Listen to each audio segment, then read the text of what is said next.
क्या ऑटिज्म ठीक हो जाएगा?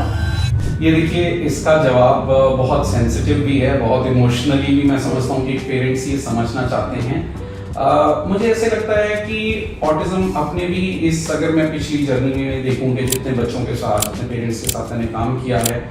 ऑटिज्म एक स्पेक्ट्रम है। तो स्पेक्ट्रम में बहुत सारी चीज़ें मैटर करती हैं कि जिस समय हम उसको मैनेज करना शुरू कर रहे हैं, उस समय बच्चे की एज कितनी है, प्रॉब्लम कितनी है, उसके कॉग्निटिव लेवल्स क्या हैं, उसके थेरेप्यूटिक अप्रोच कितनी सही है, उनकी पेरेंट्स की इन्वॉल्वमेंट कितनी बीच में हो रही है। देयर आर मल्टीपल फैक्टर्स जो ये डिसाइड करेंगे कि रिजल्ट आएगा या नहीं आएगा। जैसे मैंने पहले बताया कि ऑटिज्म कोई इन्फेक्शन या इलनेस तो है नहीं जिसको मैं दवाई देकर ठीक कर दूंगा, ये कंडीशन है। तो इस कंडीशन के अंदर मल्टीपल फैक्टर्स हैं जो ये तय करेंगे कि रिजल्ट आएगा या नहीं आएगा। बट यस, यहाँ में एक होप, जो एक पॉजिटिव इसमें जो हमें नजर आती है,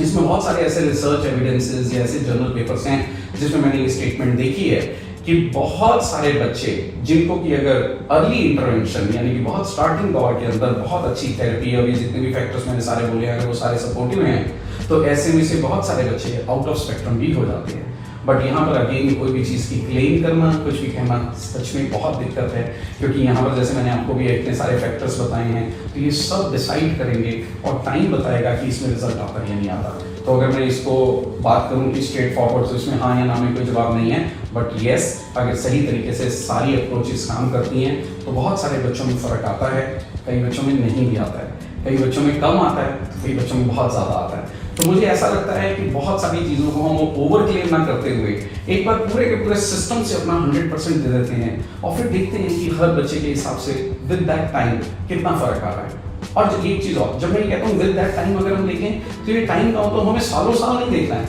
हमें 3, 4, 6 महीने के अंदर अंदर बहुत सिग्निफिकेंट वो चेंजेस हमारे हिसाब से नजर आ जाने चाहिए कि प्रोग्रेस हो रही है। और अगर वो हो रही है तो हमें वो होप, हमारी जो एक है या जो हमारा अपना एक इंट्रिंसिक मोटिवेशन है, वो डेफिनेटली और बढ़ जाता है काम करने का। तो मुझे लगता है कि एक राइट अप्रोच ज़्यादा ज़रूरी है, बजाय कि एक पहले से एक क्लेम कर देना ये ठीक होगा या नहीं होगा, क्योंकि हर बच्चा अलग है, स्पेक्ट्रम पर अलग है, कर ही पता चलेगा।